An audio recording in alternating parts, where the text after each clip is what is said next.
இந்த துதி ஆராதனை எடுப்பாங்க. நம்ம இவ்வளோ நேரம் ஜெபித்திருக்கிறோம். நம்முடைய ஜெபங்களுக்கு ஒரு பதில் வரணும்னா நம்ம ஆண்டவரை துதிக்கணும். அல்லேலூயா. என்ன ஆண்டவர் ஒரு ஷெட்யூல் கொடுத்தாரு. இந்த எரிகோ கோட்டையை நீங்கள் தகர்க்கணும்னா நீங்கள் ஆர்ப்பரிக்கணும். அதுக்கு முன்னாடி நீங்கள் சுற்றி வரணும். அப்படி சில காரியங்களை ஆண்டவர் கொடுக்குறாரு. ஆனால் இன்னைக்கு ஆண்டவர் சொல்றாரு, நீங்கள் இதுவரைக்கும் பண்ண ஜெபத்துக்கெல்லாம் பதில் வரணும்னா நீங்கள் கர்த்தரை துதிக்கணும். துதிகளின் மத்தியில் வாசம் பண்ணுகிற தேவன் அல்லவா. நம்ம எல்லாரும் எழுந்திருந்து அருமையான பிள்ளைகள் அந்த துதி ஆராதனை நாமும் கலந்து கொண்டு கர்த்தருடைய நாமத்தை மகிமைப்படுத்துவோம்.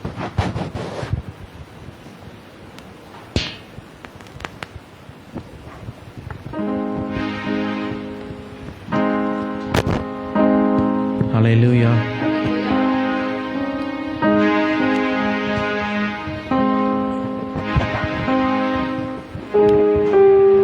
Praise the Lord. Hallelujah. எல்லா நாமத்திற்கும் உயர்ந்த நாமம் தேவனுடைய நாமம். ஹல்லேலூயா. வானத்திலும் பூமியிலும் சிறந்த நாமம். அவருக்கு இன்னொரு நாமம் இருக்கு, இம்மானுவேல். இம்மானுவேல்னு அவர் நம்முடன் இருக்கிறார். ஹல்லேலூயா. கர்த்தர் நம்மளோடு இருந்தார்னா நமக்கு எல்லா காரியமும் வாய்க்கும். எத்தனை பேர் விசுவாசிக்கிறீங்க? ஆமென். வானத்திலும் பூமியிலும் சிறந்த நாமம்.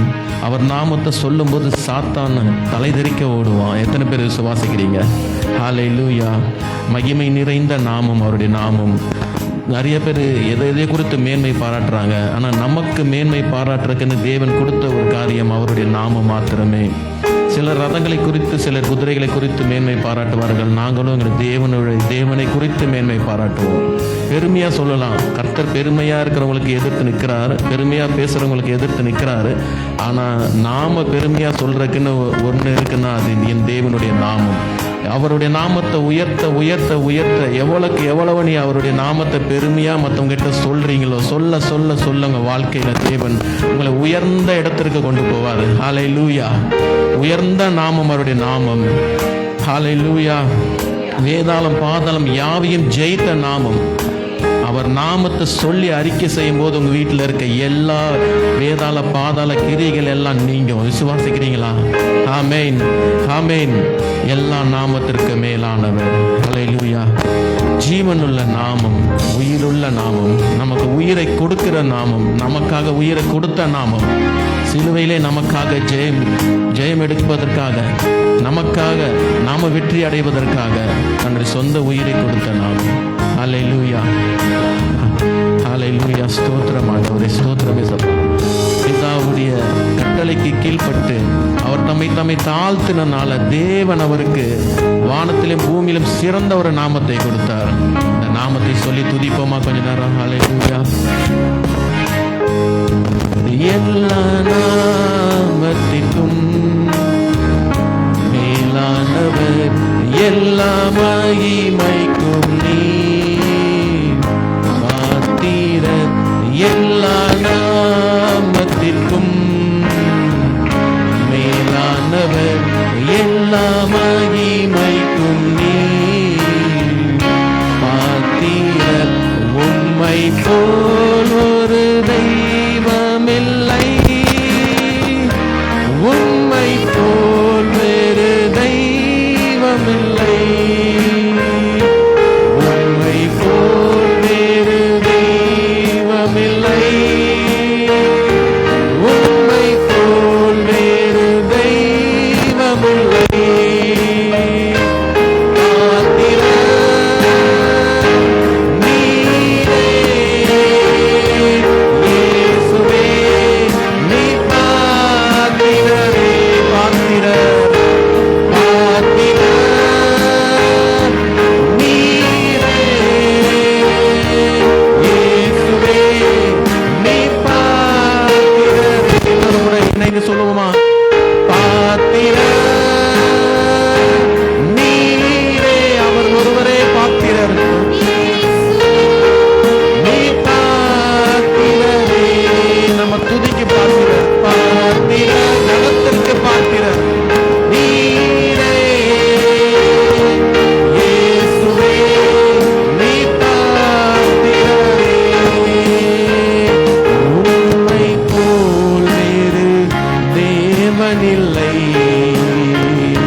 இல்லை. அறிக்கையிட்டு பாடுவோமா?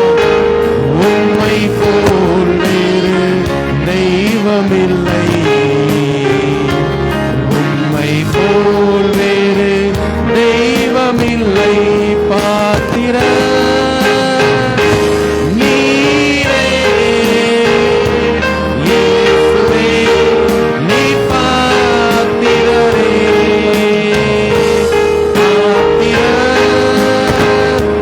நீரே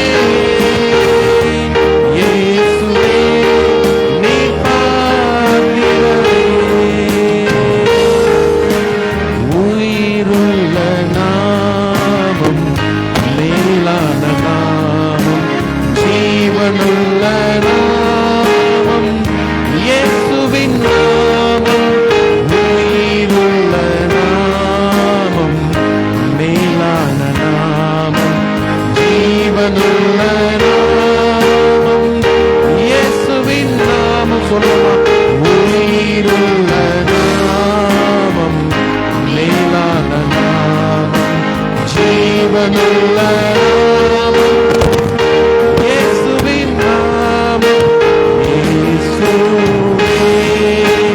மீட்பரே, ஜீவனே, எங்கள் ராஜனே.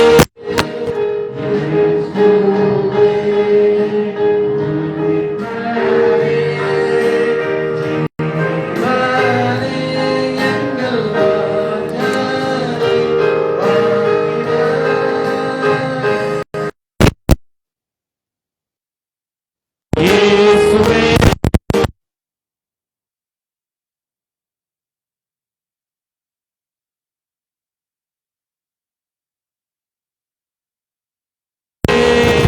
இயேசுவே நீ பாத்திரரே, உம்மை போல் வேறு தெய்வமில்லை, உம்மை போல் வேறு தெய்வமில்லை, உம்மை போல் வேறு தெய்வமில்லை, உம்மை போல் வேறு தெய்வமில்லை. ஹல்லேலூயா, ஹல்லேலூயா. அவர் நாமம் பலத்த துர்கம். துர்கம்ன அடைக்கலம். நமக்கு ஒரு அடைக்கலமான தேவன் அவர். ஹல்லேலூயா. அவர் நமக்கு பாதுகாப்பு தருகிறவர். இதெல்லாம் நமக்கு அடைக்கலம்.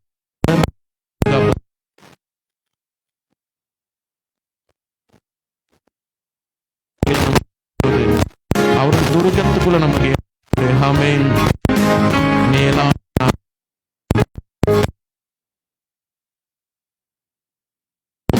நாமம். ஹல்லேலூயா.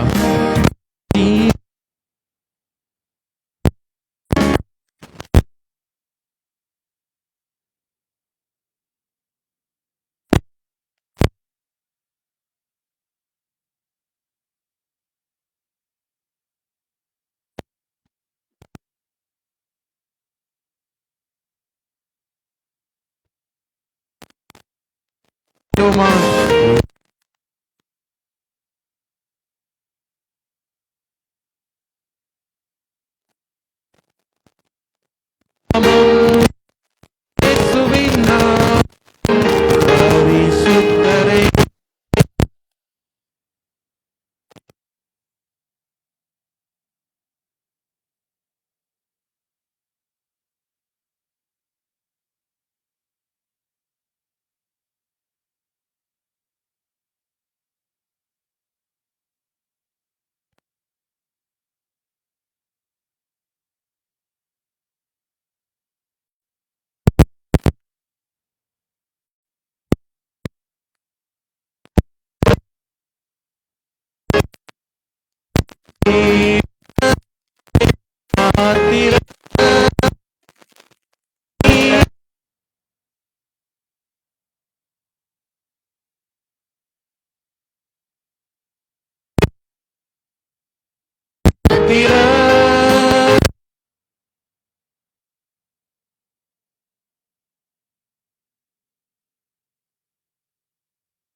அவருக்கு இணையானவர் இந்த உலகத்தில் யாரும் இல்லை.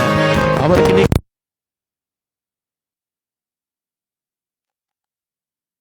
நீங்க பரிசுத்தர்னா யாருன்னு கேட்டு பாருங்க, எல்லாரும் சொல்லுவாங்க அது இயேசுன்னு. ஹல்லேலூயா. தெரியாதவர்களுக்கு கூட தெரியும் பரிசுத்தம் அப்படின்னு சொன்னாலே அது ஒரே தெய்வம், நாம் வணங்கும் இயேசுநாதர் மாத்திரமே. ஹல்லேலூயா, ஹல்லேலூயா. அவர் இருக்கிறவராக இருக்கிறவர். ஹல்லேலூயா. பரலோகத்தில் அவர் குறித்து துதித்துக்கிட்டே இருக்காங்க தேவ தூதர்கள், கர்த்தருடைய தூதர்கள், கேருபீன்கள், சேராபீன்கள் ஓய்வில்லாமல் அவரை துதித்து கொண்டே இருக்கிறாங்க. அவர் பரிசுத்தர், பரிசுத்தர், பரிசுத்தர் என்று துதித்து கொண்டே இருக்கிறாங்க. இன்னைக்கு ஆண்டவர் நமக்கு இந்த நேரத்தில் அந்த சேராபீன்களுக்கு கொடுத்த ஒரு வாய்ப்பை நமக்கு பரிசுத்தமுள்ள தேவன், பரிசுத்தர், பரிசுத்தர் என்று துதிக்க போறோம். மிகுந்த சந்தோஷத்தோட முகங்கள்லாம் சந்தோஷமா இருக்கணும். ஒரு உன்னதமான தேவனை நம்ம துதிக்க போறோம். ஒரு மகா பரிசுத்தம் உள்ளவரை துதிக்க போறோம். அவருக்கு பரிசுத்தத்துக்கு எதிராக நிற்கத்தக்கவன் யாருன்னு கேட்கிறாங்க. வேதத்துல வசனம் இருக்குது. அவர் பரிசுத்தத்துக்கு எதிராக நிற்பவன் யார்? ஒருவனும் இல்லை, ஒருவனும் இல்லை. வானத்திலே பூமியில ஒருவனும் இல்லை. நம் தேவனுக்கு இணை பரிசுத்தர் ஒருவனும் இல்லை. ஹல்லேலூயா, ஹல்லேலூயா. ஒருவரும் சேரக்கூடாத ஒளியில் வாசம் செய்கிற மகா பரிசுத்தம் உள்ள தேவன், வல்லமையான தேவன். ஹல்லேலூயா.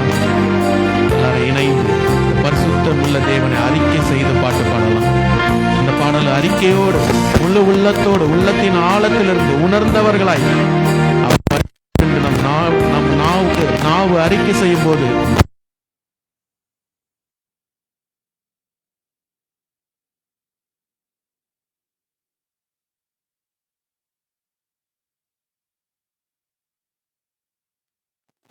ஹல்லேலூயா, நம்முடைய பாவங்கள் மறையும்.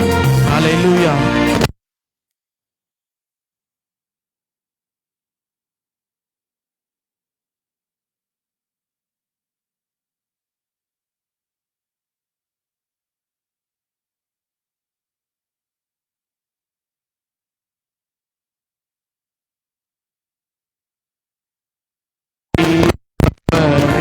சொல்லுவோமா?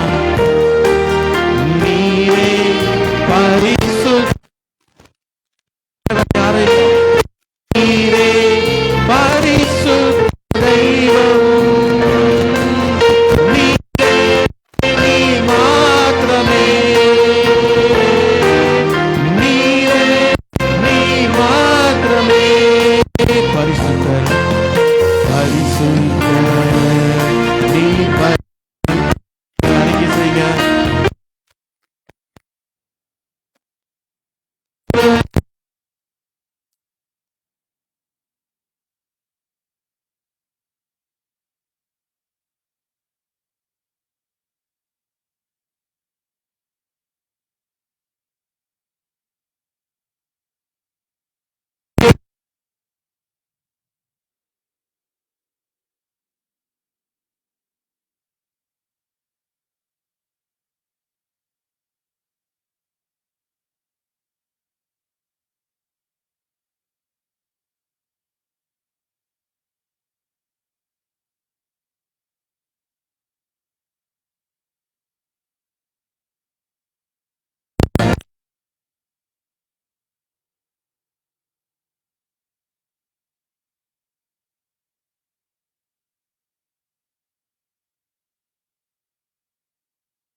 நீரே நீ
பரிசுத்தர், அதனால் நீங்களும் பரிசுத்தமாய் நடங்க சொல்லியிருக்கீங்க தகப்பனே. அப்பா, எங்க நடக்கை இல்லை, எங்க செயல்கள் இல்லை, எங்களுடைய ஒவ்வொரு காரியங்களையும் தகப்பனே உம்மை நினைத்து, அப்பா உம்மை நினைத்து நாங்களும் பரிசுத்தமாய் வாழ தேவன் எங்களுக்கு அனுக்கிரகம் பண்ணுங்க தகப்பனே. எங்களுக்கு அனுக்கிரகம் பண்ணுங்க தகப்பனே. எங்களுக்கு உதவி செய்யுங்க தகப்பனே. எங்க சுய முயற்சியால் ஆகாது தகப்பனே. அப்பா, நீர் எங்களுக்கு துணையா இருங்க. நாங்கள் பரிசுத்தமாய் வாழ நீர் எங்களுக்கு உதவி செய்யுங்க தகப்பனே. அப்பா, உங்களுடைய பிரசன்னம் எங்களோடு இருக்கட்டும் தகப்பனே. உங்களுடைய கிருபை எங்களோடு இருக்கட்டும் தகப்பனே. அப்பா, நீர் இருக்க போறதுக்காக நன்றி. எங்க வாழ்க்கையில எங்க குடும்பங்களை நீ நடுவுல இருக்க போறதுக்காக நன்றி தகப்பனே. நீரே எங்களை நடத்தி சொல்லுங்க தகப்பனே, வழி நடத்துங்க தகப்பனே. இயேசு கிறிஸ்துவின் மூலம் ஜெபிக்கிறோம். ஜெபம் கேளும் ஜீவனுள்ள நல்ல தகப்பனே.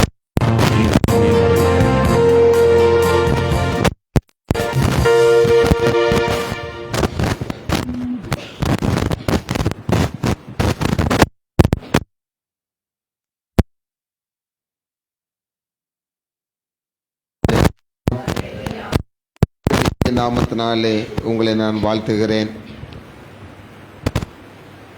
நாளின் செய்தி வேலையை கர்த்தர் நமக்கு ஆசீர்வதித்து கொடுப்பாராக. இதனாலே புதிதாக நம்முடைய ஆராதனைக்கு வந்திருக்கிற வாலஞ்சேப்பேட்டை பக்கத்திலிருந்து, இந்த ஆமூருங்கிற பக்கத்திலிருந்து வந்திருக்கிற அருமையான சகோதரன் பாபு, அவருடைய மனைவி சாந்திக்காக நான் ஆண்டவரை சோதரிக்கிறேன். இயேசு நாமத்தினாலே உங்களை நான் வாழ்த்துகிறேன். கர்த்தர் உங்களை ஆசீர்வதிப்பாராக. இந்த நாளில்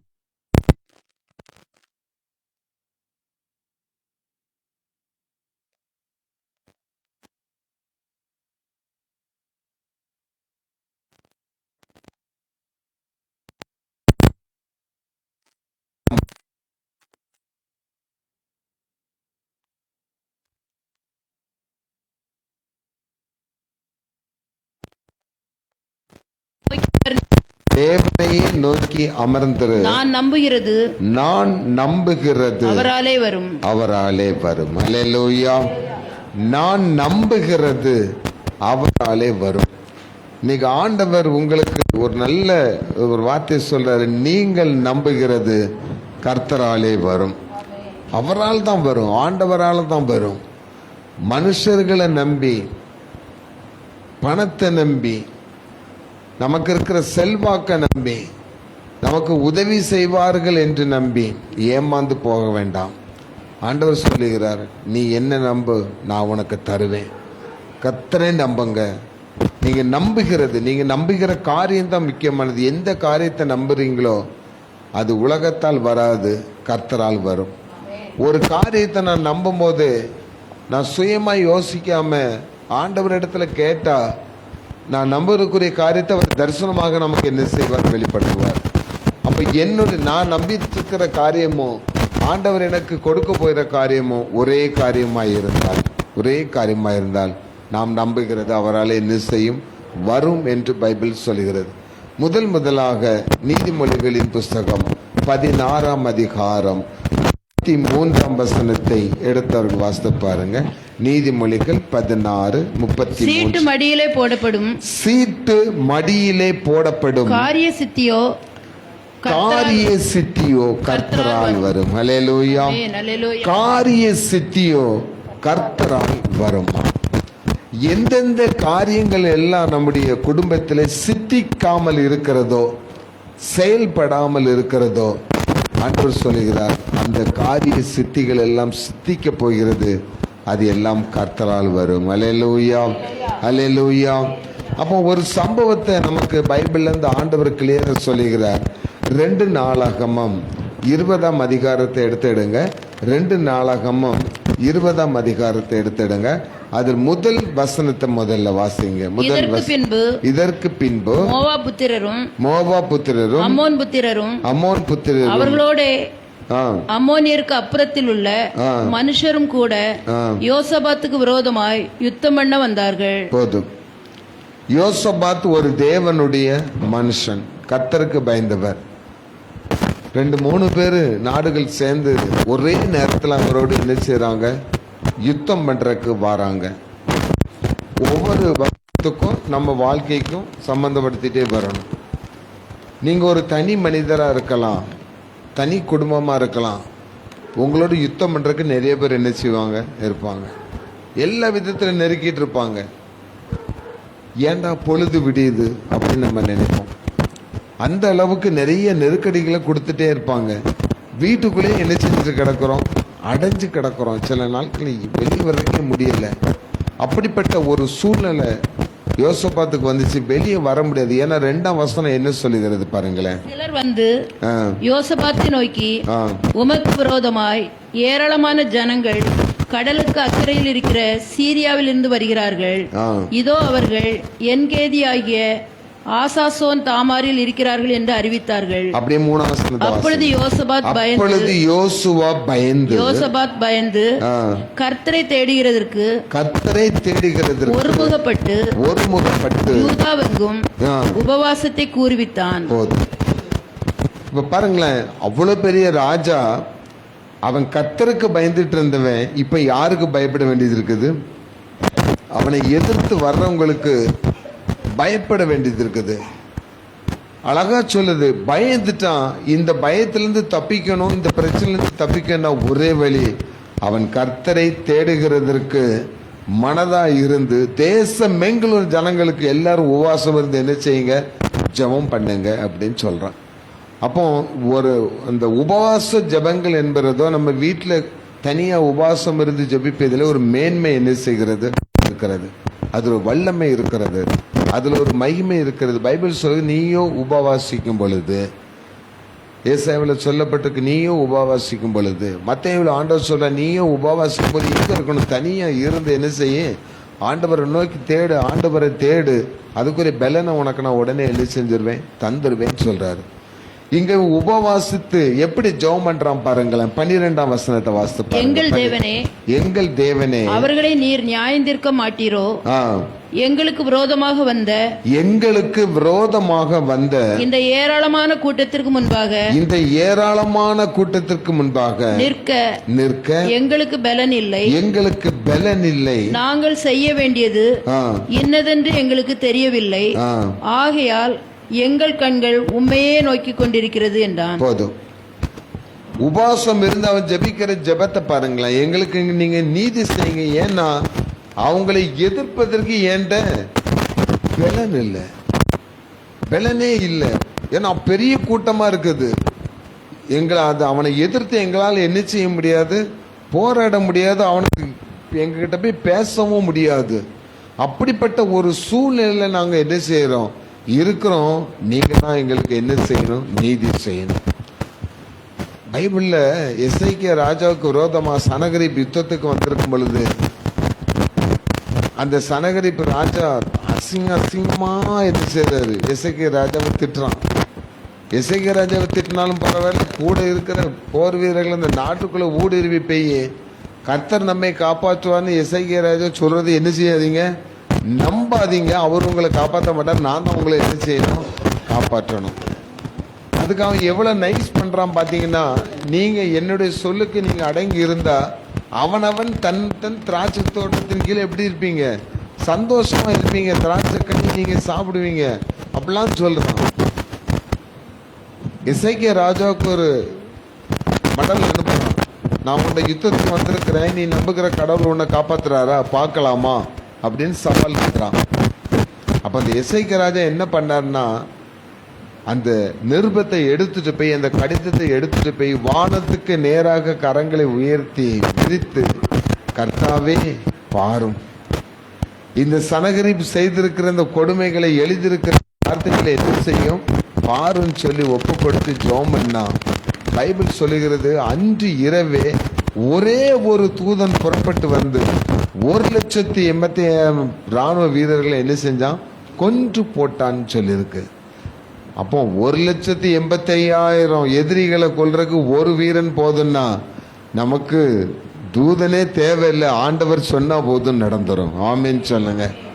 இன்னைக்கு உங்க குடும்பத்துக்கு ஆண்டவர் சொல்ல போகிறார், உங்கள் குடும்பத்துக்கு விரோதமாக, உங்கள் பிள்ளைகளுக்கு விரோதமாக, உங்கள் இடத்திற்கு விரோதமாக, உங்களுடைய வேறு எந்த காரியங்களுக்கு விரோதமாக சத்துருக்கள் எந்த ரூபத்தில் எழும்பி இருந்தாலும் ஆண்டவர் நீங்க சொல்றீங்க, எனக்கு பலனே இல்லை, நாங்க என்ன செய்யறது தெரியல, நாங்க ரொம்ப சோர்ந்து போயிட்டோம் அப்படின்னு சொன்ன நேரத்துல அதே அதிகாரம் 20ஆம் வசனத்தை வாசித்து பாருங்க. அவர்கள் அதிகாலமே எழுந்திருந்து வனாந்திரத்திற்கு போக புறப்பட்டார்கள். ஆ. யோசபாத் நின்று யூதாவே, ஆ, எருசலேமின் குடிகளே, எருசலேமின் குடிகளே கேளுங்கள், உங்கள் தேவனாகிய கர்த்தரை நம்புங்கள், உங்கள் தேவனாகிய கர்த்தரை நம்புங்கள், அப்பொழுது நிலைப்படுவீர்கள், அப்பொழுது நிலைப்படுவீர்கள், அவருடைய தீர்க்க தரிசிகளை நம்புங்கள், ஆ, அப்பொழுது சித்தி பெறுவீர்கள் என்றான். போதும். இன்னைக்கு நம்முடைய காரியங்கள் சித்தி பெறணும், சித்திக்கணும் அப்படின்னா நம்ம வாஸ்தவம் காரிய சித்தியோ கர்த்தரால் வரும். அந்த கர்த்தரை நீங்க என்ன செய்யுங்க? துதியுங்க. கர்த்தர் நல்லவர்ன்ட்டு என்ன செய்யுங்க? சொல்லுங்க. கர்த்தரை என்ன செய்யுங்க? நம்புங்கள். கர்த்தரை நம்பினால் உங்கள் காரியம் எல்லாம் சித்திக்கும். இதுவரைக்கு நிறைவேறாத காரியங்கள் எல்லாவற்றையும் கர்த்தரிடத்துல சொல்லுங்க. ஆண்டவரே, இதை நிறைவேற்றி எங்களுக்கு பலன் இல்லை, ஒரு காரியம் கூட வாய்க்கல. சித்திக்கிறேன்னா வாய்க்கலன்னு அர்த்தம். ஒரு காரியம் கூட எங்களுக்கு வாய்க்கல, நீங்க தான் எங்களுக்கு உதவி செய்யணும்னு சொல்லுங்க. கர்த்தரை நம்புங்க, காரியங்கள் சித்திக்கும் என்று கர்த்தர் சொல்லுகிறார். அப்போ இதுவரைக்கும் இந்த டேட் வரைக்கும் உங்க வாழ்க்கையில் அப்படி பிரச்சனை இருந்தா அதே அதிகாரத்தில் 22ஆம் வசனத்தை வாசித்து பாருங்க. அவர்கள் பாடி யூதாவுக்கு விரோதமாக இருந்து பதிவிருந்த அம்மோன் புத்திரரையும் மோவாபியரையும் சேயீர் மலை தேசத்தாரையும் ஒருவருக்கு விரோதமாய் ஒருவரை கர்த்தர் எழும்ப பண்ணினதினால் அவர்கள் வெட்டுண்டு விழுந்தார்கள். அடுத்தது பாருங்களேன் சிஸ்டர், இவங்க துதிக்க ஆரம்பிச்சாங்க, கர்த்தரை நம்பினாங்க, துதிக்க ஆரம்பிச்சாங்க. எப்படியா? கர்த்தர் நல்லவர் என்று சொல்லி அவரை என்ன செய்யுங்க? துதிங்கன்னு சொல்லி துதிக்க ஆரம்பிச்சாங்க. இவங்க யுத்தத்துக்கு என்ன செய்யல? களத்துக்குள்ள இறங்கல. அவர்கள் துதி செய்ய தொடங்கின பொழுது அவன் அழகா பாருங்களேன், கொயனை முன்னாடி நிறுத்துறான், எல்லாம் வச்சு கடைசியில தான் ராணுவ வீரர்கள் போறாங்க. யாரெல்லாம் அவனுக்கு யோசபாத்துக்கு எதிரியாக இருந்தார்களோ அவர்களே ஒருவருக்கு ஒருவர் வெட்டுண்டு என்ன செஞ்சுட்டாங்க? செத்தாங்க. பைபிள் சொல்லுது, அவர்களே ஒருவருக்கு விரோதமாய் ஒருவர் எழும்பும்படி கர்த்தர் என்ன செய்தாராம். இப்போ நம்முடைய குடும்பத்துக்கு விரோதமாகவோ, நம்முடைய வீட்டுக்கு விரோதமாகவோ, நம்முடைய சொத்துக்களுக்கு விரோதமாகவோ, நம்முடைய ஆவிக்குரிய வாழ்க்கைக்கு விரோதமாகவோ எத்தனை பேர் இருந்தாலும் நீங்க பயப்படாதீங்க. கர்த்தரை நம்புங்க, கர்த்தரை துதியுங்க, கர்த்தர் நல்லவர்னு சொல்லுங்க. நீங்க அவங்ககிட்ட சண்டைக்கு போக வேண்டியதில்லை. அவங்களே ஒருத்தருக்கு ஒருத்தர் சண்டை போட்டு அவனே மாண்டு போயிருவான். அந்த அந்த அதிகாரத்துல பிறகு வாசிங்கன்னா அவர் பொன் வெள்ளியெல்லாம் கொள்ள பயங்கரமான ஒரு கொள்ளை அடிச்சு அந்த இடத்துக்கு பெரக்கா என்று என்ன செய்தார்களாம்? பெயரிட்டார்களாம். பெரக்கா என்றால் சத்துருக்களை ஜெயித்தோன்னு அர்த்தம், ஜெயித்த இடம்னு அர்த்தம். இன்னைக்கு இந்த இடத்துக்கு வேலைமைக்கு நீங்க வந்திருக்கீங்கன்னா உங்கள் சத்துருக்களை நீங்கள் ஜெயிக்க போகிறீர்கள் என்று அர்த்தம். அல்லேலூயா. எந்த சத்ருவா இருந்தாலும் நீங்க ஜெயிக்க போறீங்க. அடுத்தது ஆண்டவர் சொல்ல பாருங்க, நீதிமொழிகளின் புஸ்தகம் 21ஆம் அதிகாரம் 31ஆம் வசனத்தை வாசிங்க. நீதிமொழிகள் 21:31. குதிரை ஆயத்தமாய் இருக்கிறது, ஜெயமோ கர்த்தரால் வரும், ஜெயமோ கர்த்தரால் வரும். அல்லேலூயா. காரிய சித்தியோ கர்த்தரால் வரும், ரெண்டாவது ஜெயமோ கர்த்தரால் வரும். இது எந்த ஜெயம் அப்படின்னா ஆவிக்குரிய யுத்தம். இது சத்ரு இல்லாட்டி சாத்தான் இல்லாட்டி பிசாசு அப்படின்னு சொல்லப்படுகிற நம்முடைய வாழ்க்கையில நம்மோடு எதிர்த்து போராடுகிற சத்ருக்களோட ஒரு யுத்தத்தை நம்ம என்ன செய்ய போறோம்? அது சொல்லப்பட்டிருக்கு. குதிரை. ஏன் குதிரைன்னு இங்க சொல்றாங்கன்னா, வெளிப்படுத்தல ஆண்டவருடைய வருகைக்கு முன்பதாக மங்கின குதிரை, வெள்ளை குதிரை, சிகப்பு குதிரை அப்படின்னு சொல்லி நிறைய குதிரைகளை குறித்தே தரிசனம் என்ன செஞ்சிருக்கு? சொல்லப்பட்டிருக்கு. அந்த குதிரைகள் மேல் வருகிற தூதன் தூபக்க அந்த கலசத்தை ஊற்றின பொழுது தண்ணீர் ரத்தமா என்ன செஞ்சிச்சு? மாறிடுச்சு. இல்லாட்டி தண்ணிலாம் கசப்பாயிடுச்சு. பூமி எங்கும் பயங்கரமான கொள்ளநோய் வந்தது, வாதைகள் வந்தது, ஜனங்கள் மூணுல ஒரு பகுதி செத்தாங்கன்ட்டு அந்த குதிரை மேல் வருகிற அந்த அந்த தரிசனத்தை தான் இங்க சொல்றாரு. யுத்த நாளுக்கு என்ன செய்யறது? ஆயத்தமாய் இருக்கிறது. அப்படின்னா கர்த்தருடைய வருகை என்ன செய்ய போகிறது? ஆயத்தமாய் இருக்கிறது. வேதம் சொல்லுகிறது, உங்களுக்கு விரோதமாய் யுத்தம் பண்றதுக்கு குதிரைகள் ஆயத்தமாய் இருக்கு. ஆனால் உனக்குரிய ஜெயம் மட்டும் எங்க இருந்து வரும்? கர்த்தர் இடத்துல இருந்து வரும். நீங்க போய் நேரடியா வார் பண்ணி ஃபைட் பண்ணி உங்களுக்கு ஜெயம் வர போறது இல்ல. ஜெயம் கொடுக்கிற தேவன் நம்முடைய தேவன். அல்லேலூயா. அப்போ அது எப்படி யுத்தமா? வெளிப்படுத்தல் 12ஆம் அதிகாரம் 7ஆம் வசனத்தை வாசித்து பாருங்க. வெளிப்படுத்தல் 12:7 எடுத்து வாசிங்க. வானத்திலே யுத்தம் உண்டாயிற்று. மிகாவேலும் அவனை சேர்ந்த தூதர்கள் வலு சர்ப்பத்தோட யுத்தம் பண்ணினார்கள். வலு சர்ப்பமும் அதை சேர்ந்த தூதரும் யுத்தம் பண்ணியும் ஜெயம் கொள்ளவில்லை. ஒரு அல்லேலூயா சொல்லுங்களேன். இப்போ வானத்துல நடக்கிற யுத்தம் ஆவிக்குரிய யுத்தம். இது வலு சர்ப்பம் என்றும் பழைய பாம்பு என்றும் சாத்தான் என்று சொல்லப்பட்ட பிசாசின் கூட்டங்களுக்கும் நமக்கும் இல்ல, யாருக்கும் நடக்குதான்? மிகாவேல் தூதன் அங்க என்ன செய்கிறான்? நமக்காக யுத்தம் பண்ணுகிறான். அந்த தள்ளப்பட்டவன் திருப்பி எங்க வரான்? அந்த பூமியில தள்ளப்பட்டவன் திருப்பி நம்ம கூட வந்து என்ன செய்யறான்? நிறைய யுத்தங்களை செய்யறான். அந்த யுத்தங்கள்லாம் அவன் எப்படி நம்மகிட்ட வந்து அருவா கம்போடு அப்படி வந்து யுத்தம் பண்ணுவான்ல, நம்முடைய வாழ்க்கையை அழிக்கிறது தான் அவனுடைய யுத்தம். எப்பவுமே நினைச்சிருங்க சிஸ்டர், பிசாசனுடைய கிரியைகள் வந்து முடிவு அவனுக்குன்னு ஒரு முடிவு உண்டாதான் வச்சிருப்பான். ஒரு கட்டத்துக்கு மேல அவனால என்ன செய்ய முடியாது?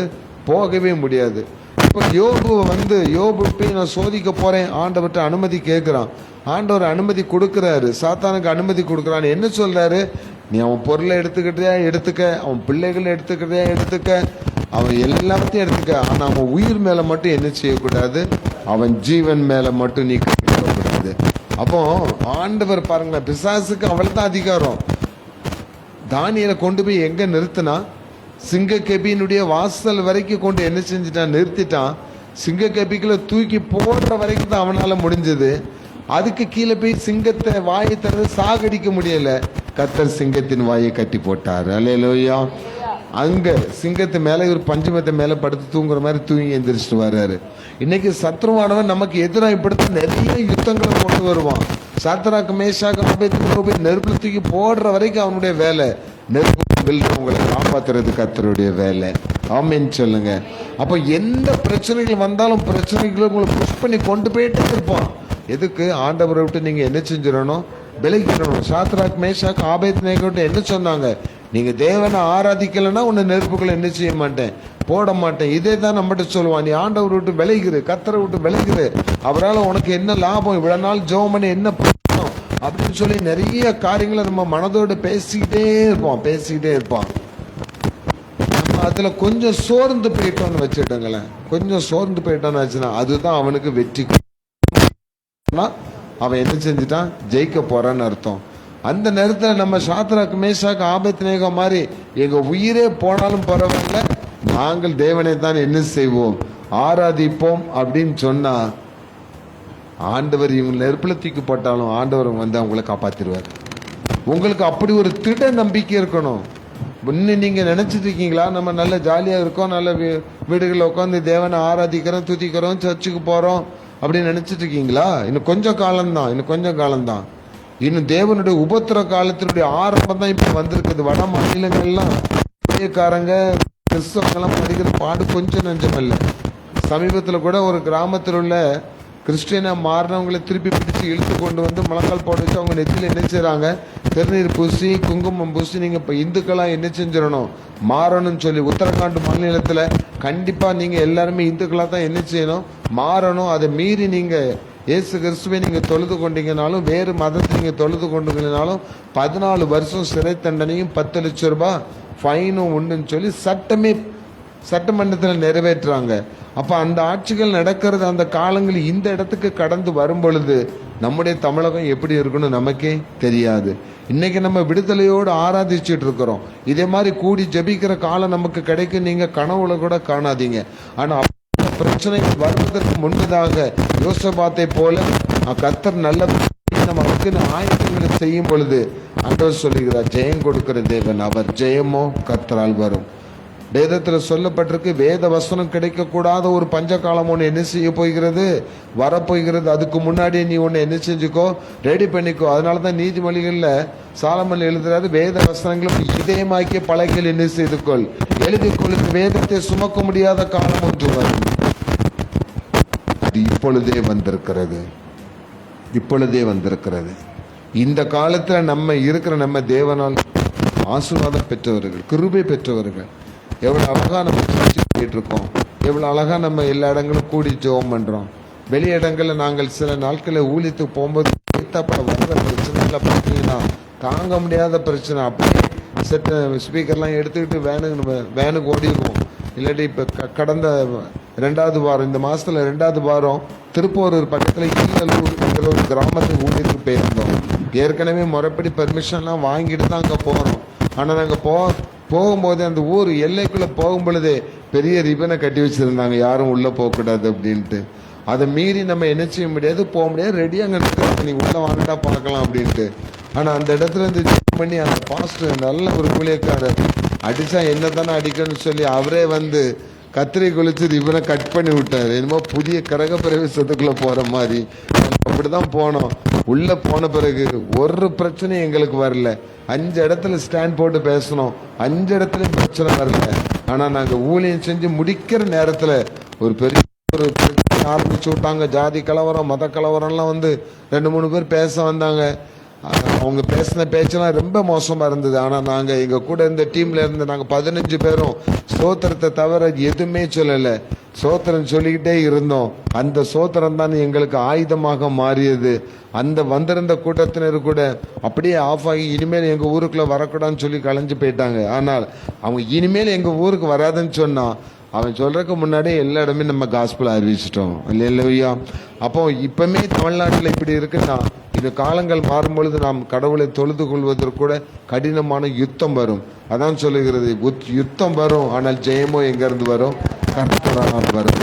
சங்கீதத்தில் சொல்லப்பட்ட அவர்கள் குதிரைகளை குறித்தும் ரதங்களை குறித்தும் மேன்மை பாராட்டுவார்கள். நானும் என் தேவனாகிய கர்த்தருடைய நாமத்தை குறித்தான மேன்மை பாராட்டுவேன். அவர்கள் முறிந்து விழுந்தார்கள், நாமோ எழுந்து நிமிர்ந்து இருக்கிறோம். இப்போ நமக்கு ஜெயம் என்ன தெரியுமா? இப்படிப்பட்ட நெருக்கடிகள் வருகிற காலத்துல நாம் எழுந்து நிற்க போகிறோம். அப்ப இந்த ஜெயத்தை நமக்கு ஆண்டவர் எப்படி கொடுத்தார்னா, கொலோசியர் 2ஆம் அதிகாரம் 14ஆம் வசனத்தையும் 15ஆம் வசனத்தையும் வாசித்து பாருங்க. கொலோசியர் 2ஆம் அதிகாரம் 14ஆம் வசனம் 15ஆம் வசனம். நமக்கு எதிரடையாகவும் கட்டளைகளால் நமக்கு விரோதமாகவும் இருந்த கையெழுத்தை குலைத்து அதை நடுவில் இராதபடிக்கு எடுத்து சிலுவையின் மேல் ஆணி அடித்து துரைத்தனங்களையும் அதிகாரங்களையும் உரிந்து கொண்டு வெளியரங்கமான கோலமாக்கி அவைகளின் மேல் சிலுவையிலே வெற்றி சிறந்தார். அல்லேலூயா, அல்லேலூயா. அழகா சொல்லப்பட்டிருக்கு. நமக்கு எதிராக இருக்கிற கட்டளைகளை, சட்டங்களை, இவன் வரப்போகிற சட்டங்களை எல்லாம் முறியடித்து பிசாசுனுடைய கிரியைகள், அவனுடைய விக்கிரகத்தினுடைய கிரியைகள் எல்லாவற்றையும் ஒன்றுமில்லாததாக்கி அதை நிர்வாண கோலமாக்கி அதனுடைய கிரியைகள் எல்லாத்தையும் எங்க ஆணி அடிச்சிட்டாரா? சிலுவையில் ஆண்டவர் அடிக்கல, அவர் தான் அதை என்ன செய்தாரு? ஆணிகள் மூலமாக சுமந்து கொண்டு அந்த பிசாசின் காரியங்களை நிர்வாணமா ஓட விட்டு இயேசு வெற்றி சிறந்தார். அந்த வெற்றி சிறந்த இயேசு தான் நம்மோடு இருக்கிறார். அல்லேலூயா.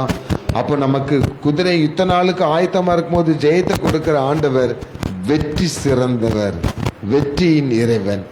வேதத்தில் சொல்லப்பட்ட லூக்கா எழுதின சுவிசேஷம் 9ஆம் அதிகாரம் 39ஆம் வசனத்தை வாசித்து பாருங்க.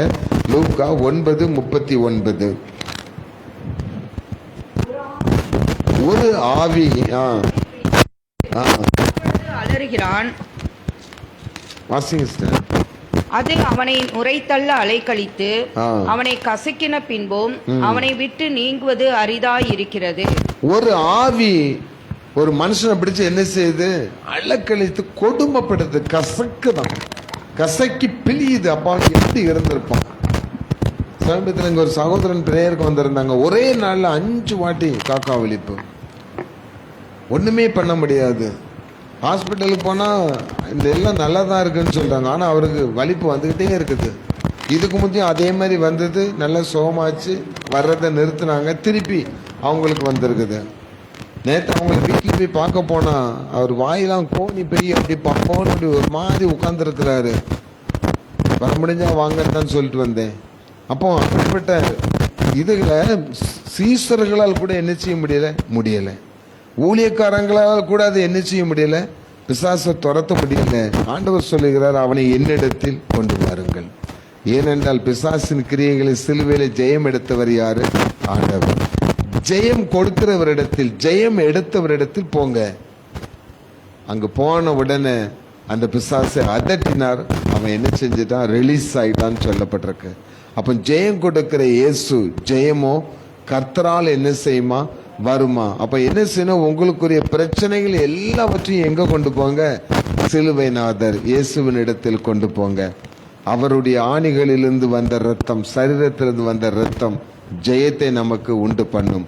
அதனால்தான் இயேசுவின் ரத்தம் ஜெயம் என்று நாம் சொல்லுகிறோம். மூன்றாவதாக ரட்சிப்பு கர்த்தரால் வரும். ஏசாயா தீர்க்கதரிசியின் புஸ்தகம் 25 அதிகாரம் 9 வசனத்தை வாசித்து பாருங்க. ஏசாயா 25:9 எடுத்து வாசித்து பாருங்க. அக்காலத்திலே இதோ இவரே நம்முடைய தேவன், இவரே நம்முடைய தேவன், இவருக்காக காத்திருந்தோம், இவருக்காக காத்திருந்தோம், இவர் நம்மை ரட்சிப்பார், இவர் நம்மை ரட்சிப்பார், இவரே கர்த்தர், இவரே கர்த்தர், இவருக்காக காத்திருந்தோம், இவருக்காக காத்திருந்தோம், இவருடைய ரட்சிப்பினால், இவருடைய ரட்சிப்பினால் களி கூர்ந்து மகிழ்வோம் என்று களி சொல்லப்படும். கூர்ந்து மகிழ்வோம். அல்லேலூயா. ரட்சிப்பு கர்த்தரால் வருகிறது. பாவிகளை ரட்சிக்க கிறிஸ்து இயேசு உலகத்தில் வந்தார். இயேசு கிறிஸ்துவின் ரத்தம் சகல பாவங்களை நீக்கி நம்ம என்ன செய்கிறது? சுத்திகரிக்கிறது. அப்ப கர்த்தராகிய இயேசு கிறிஸ்து, அப்படித்தான் சொல்லப்பட்டிருக்கு, கர்த்தராகிய இயேசு கிறிஸ்து. அப்ப இந்த உலகத்துல வாழ்ற நமக்கு பாவத்திலிருந்து விடுதலையாகி ரட்சிப்பு வரணும். அது எங்க இருந்து வருகிறதா? கர்த்தரால் வருகிறது. கர்த்தரால் தான் அந்த ரட்சிப்பு வருகிறது. இன்னைக்கு கடந்த மாதங்களில் பார்த்துருப்பீங்க, இந்த ஆடி மாசத்துல நிறைய இடங்கள்ல கோயில்களை பார்த்தீங்கன்னா நிறைய பலி அதுக்கு இதெல்லாம் செஞ்சாங்க. எதுக்கு? அவங்களோட குடும்பத்துல இருந்து சாபங்களுக்கு, அவங்க சில காரியங்களுக்காக நிவர்த்தி பண்றதுக்காக அந்த கோயில்களை போய் விதவிதமான பூஜைகள்லாம் செஞ்சுட்டு இருந்தாங்க. நானும் சில கோயில் அவங்க என்னதான் பண்றாங்கன்னு வேடிக்கை பார்த்துட்டு தான் இருந்தேன். ஆனா அவங்களால தீ மிதிக்கிறாங்க. இந்த வருஷம் தீ மிதிச்சுட்டு போனவங்க அடுத்த வருஷம் பார்க்கும்போது அவங்க நல்லா இட்டு வைப்பாங்க. நீங்க நினைப்பீங்களா? இல்ல, அதே குரூப் தான் திருப்பி என்ன செஞ்சுட்டு இருப்பாங்க? மிதிச்சுட்டே இருப்பாங்க. ஆனா அவங்களோட பக்தி வித்தியாசமானது. நம்மலாம் வெட்கப்பட வேண்டிய விஷயத்துல இருக்கும். அவங்களுடைய காரியங்களை செய்வது ரொம்ப அதற்காக என்ன செய்யறான்? அந்த கடவுளை வணங்குறதுக்கு அவன் அந்த மாதிரி போடுறான். ஆனா நமக்கு சொல்லப்பட்டிருக்கு கர்த்தரே தேவனும் எல்லா தேவர்களுக்கும் மகாராஜனுமாய் இருக்கிறார். 1300 கோடி தேவர்கள் இருந்தாலும் எல்லா தேவர்களுக்கும் மேலானவர் ஆண்டவர். துதி ஆராதனையில படிச்சோம், எல்லா நாமத்திற்கும் மேலானவர் நம்முடைய ஆண்டவர். ஆனா நம்ம என்ன செய்யறோம்னா ரொம்ப அலட்சியமா கர்த்தருடைய காரியங்களை அலட்சியமா இருக்கிறோம். அவங்களுக்கு பாருங்களேன், நான் நேற்று நைட்டு கூட நாங்கள் ஜெபிக்கும் போது சொல்லிடுறோம், மார்கழி மாசம் ஆனா விடிய காலமும் 3 மணிக்கு வாலிப பிள்ளைகளானாலும் இந்துக்களானாலும் குளிச்சு வீட்டு முன்னுக்கு கோலம் போட்டு அதுல ஒரு சாணி உருண்டையை வச்சு அதுல ஒரு பூவை வச்சு நான் வீட்டில் உள்ள பிள்ளைகளுக்கு கல்யாணம் ஆகும்னு என்ன செய்யறாங்க? 3 மணிக்கு எந்திரிச்சிடறாங்க. எந்திரிச்சு அந்த பயங்கரமான மார்கழி பனியில கூட அவங்க அவ்வளோ இதா கடவுளை வணங்குறாங்க. நம்ம எப்படின்னா மார்கழி மாசம் நல்ல குளிர் நேரம் தான், கம்பளி எங்க இருக்குன்னு பார்த்து 3 மணிக்கு மேல கால் கூட வெளியே தெரியாதபடி முடி கூட வெளியே தெரிய இழுத்து மூடி என்ன செஞ்சிட்டு இருப்போம் 7 மணி வரைக்கும். அப்போ அவன் பாருங்க, நமக்கு பைபிள் சொல்லுது அதிகாலமையிலே தேவனை தேடுகிறவன் என்னை தேடுகிறவன் கண்டடைகிறான்னு சொல்லப்பட்டிருக்கு. நம்ம அப்பதான் நல்ல கண்ண முடி நல்ல நித்திரையில இருப்போம். அது எப்படி அந்த டைம்ல தேவனை கண்டடையாம போறனால ஆசீர்வாதத்தை நம்ம இழந்துடுறோம். ஆனா அவங்களுக்கு அறியாமலே நம்ம யாரை தேடுறோன்னு தெரியாம அவங்க யாரைத்தான் தேடிட்டு இருக்காங்க? ஆண்டவரை தான் தேடுறாங்க. ஆனா வெவ்வேறு ரூபத்துல தான் வழிபடுறாங்களே தவிர அவங்க தேடுகிற கடவுள் ஒன்று தான். அந்த ஒன்று தான், ஒன்றாகிய தேவன் தான் நம்முடைய கர்த்தராகிய இயேசு கிறிஸ்து.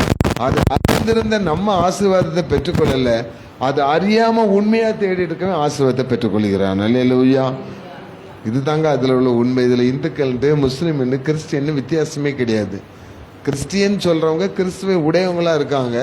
அவன் இந்துக்கள் சொல்றவன் கிறிஸ்துவை உடையவனா இல்லை. ஆனா கிறிஸ்துவை அவனை அறியாமே அறிந்து அந்த கிறிஸ்துவை வழிபட்டு அங்கிருந்து வரைக்கும் ஆசீர்வாதத்தை பெற்றுக் கொள்கிறான். அப்ப நம்ம மட்டும் ஏன் இப்படி இருக்கிறோம்னா உண்மையான ரட்சிப்பை நம்ம இன்னும் என்ன செய்யல, பெற்றுக்கொள்ளல.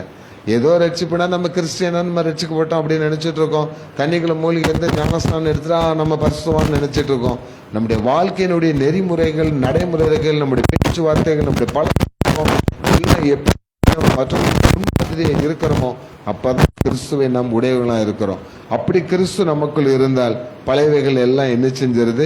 ஒளிஞ்சு போயிருது. வேதத்துல பாருங்க, லூக்கா சுவிசேஷம் 15 அதிகாரம் 10 வசனத்தை வாசித்து பாருங்க. லூக்கா 15:10. அதுபோல மனம் திரும்புகிற ஒரே பாவி நிமித்தம் தேவனுடைய தூதனுக்கு முன்பாக சந்தோஷம் உண்டாயிருக்கும். அல்லேலூயா. மனம் திரும்புகிற ஒரு பாவியின் நிமித்தம் ஆண்டவர் அழகா சொல்றார், பரலோகத்திலே சந்தோஷம் உண்டாயிருக்குமா. அதே லூக்கா எழுதின சுவிசேஷத்துல 15ஆம் அதிகாரம் 21ஆம் வசனத்தை வாசித்து பாருங்களேன். தகப்பனே தகப்பனே, பரத்துக்கு விரோதமாகவும் உமக்கு முன்பாகவும் பாவம் செய்தேன். இனிமேல் உம்முடைய குமாரன் என்று சொல்லப்படுவதற்கு நான் பாத்திரன் அல்ல என்று சொன்னான். போதும். எல்லாருக்குமே தெரிஞ்ச சம்பவம் தானே, கெட்ட குமாரன் கதை. பைபிள்ல 2 பசங்க இருக்காங்க.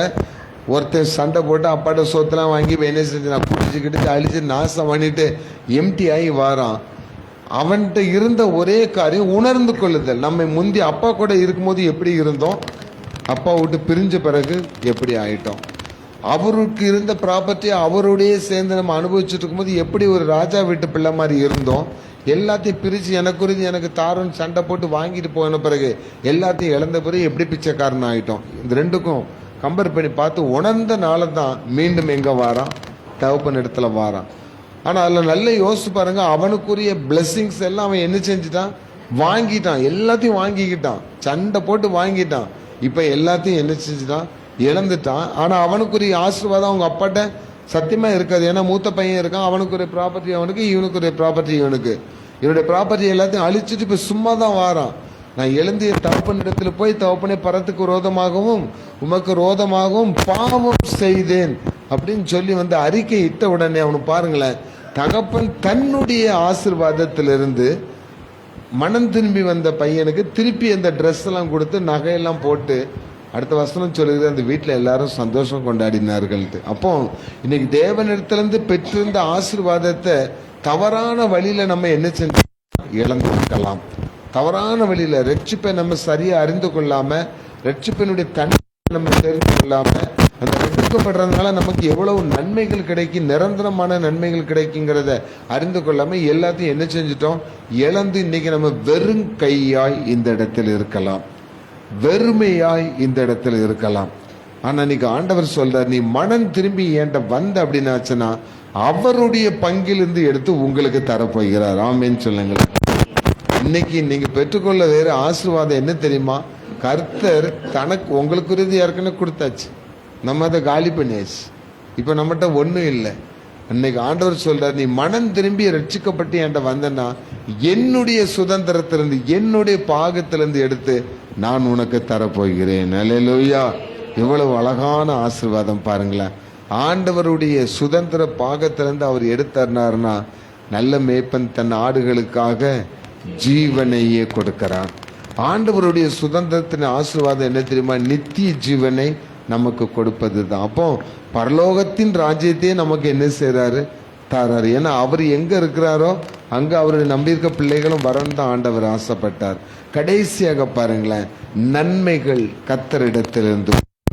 இந்த உலகத்துல நமக்கு தேவையான நன்மைகள் எல்லாம் கர்த்தரிடத்திலிருந்து என்ன செய்ய போகிறது, வரப்போகிறதா. உன்னத பாட்டின் புஸ்தகம், உன்னத பாட்டு எடுத்துடுங்க, உன்னத பாட்டின் புஸ்தகம் 2ஆம் அதிகாரம், உன்னத பாட்டு 2ஆம் அதிகாரம் 13ஆம் வசனத்தையும் 15ஆம் வசனத்தையும் வாசிங்க. நல்ல கவனிச்சிடுங்க. அத்திமரம் காய் காய்த்தது, திராட்சை கொடிகள் பூ பூத்து வாசனையும் பரிமளிக்கிறது. என் பிரியமே, என் பிரியமே, என் ரூபவதியே, நீ எழுந்து வா. திராட்சை தோட்டங்களை கெடுக்கிற குழி நரிகளையும் சிறு நரிகளையும் நமக்கு பிடியுங்கள். நம்முடைய திராட்சை தோட்டங்கள் பூவும் பிஞ்சுமாய் இருக்கிறதே. போதும். இது யாருக்குமே புரியல, இல்ல யாருக்குமே புரியல. நம்முடைய குடும்பத்தில் உள்ள ஆசீர்வாதங்களை குறித்து அவர் சொல்றாரு, நம்முடைய திராட்சை தோட்டங்கள் பூவும் பிஞ்சுமாய் இருக்கிறது. கனி கொடாத மரம் எல்லாம் கனி கொடுக்க போகிறது என்று அர்த்தம். 12ஆம் வசனத்துல வாஸ்தவம் பார்த்தீங்களா, 13ஆம் வசனத்துல அத்திமரம் காய் காய்த்து திராட்சை செடிகள் பூ பூத்து வாசனை என்ன செய்கிறது, கொடுக்கிறது. அப்போ இது வரைக்கும் கிடைக்காமல் இருக்கிற உன் மனைவி உன் வீட்டோரங்களில் கனி தரும் திராட்சை செடியை போல இருப்பாள். அப்போ அந்த சந்ததி பெருக்கத்தினுடைய ஆசீர்வாதத்தை ஆண்டவர் எப்படி உறுதியா சொல்றாருன்னா, திராட்சை செடி பூத்து விட்டது, உன் அத்தி மரம் பூத்து விட்டது, அது காய்த்திருக்கிறது, அது கனி கொடுக்க போகிறது. ஆனால் அங்க சொல்றாரு பாருங்க, அந்த 15ஆம் வசனத்தில் திராட்சை தோட்டங்களை கெடுக்கிற குழி நறுகளையும் சிறு நறுகளையும் நமக்கு என்ன செய்யுங்கள், பிடியுங்கள். ஏனென்றால் நம்முடைய திராட்சை தோட்டங்கள் பூவும் பிஞ்சுமா இருக்கிறதா. அப்படின்னா பூவா இருந்தது, இப்போ பிஞ்சுன்னா கற்பத்துல கனி என்ன செஞ்சிடுச்சு, உண்டாயிடுச்சு. அது பிஞ்சா உள்ள என்ன செய்கிறது இருக்கிறது. இதை சேதப்படுத்துகிற குழி நரிகளையும் சிறு நரிகளையும் பிடியுங்கள் இன்னைக்கு ஆண்டவர் சொல்றாரு. பிடிச்சிருங்க அப்படின்னு சொல்றாரு. இதை பிடிப்பதற்கு யார் தான் உதவி செய்யணும்? ஆண்டவர் தான் உதவி செய்யணும். அப்போ என் திராட்சை தோட்டத்தை எங்க நான் ஒப்பு கொடுக்கணும்?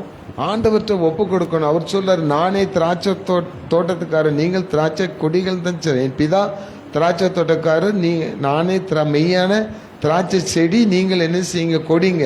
அப்ப இந்த திராட்சை கொடியாகிய நீங்கள் யாரோடு இணைக்கப்பட்டிருக்கணுமா? திராட்சை செடியாகிய ஆண்டவரோடு இணைக்கப்பட்டிருக்கணும்.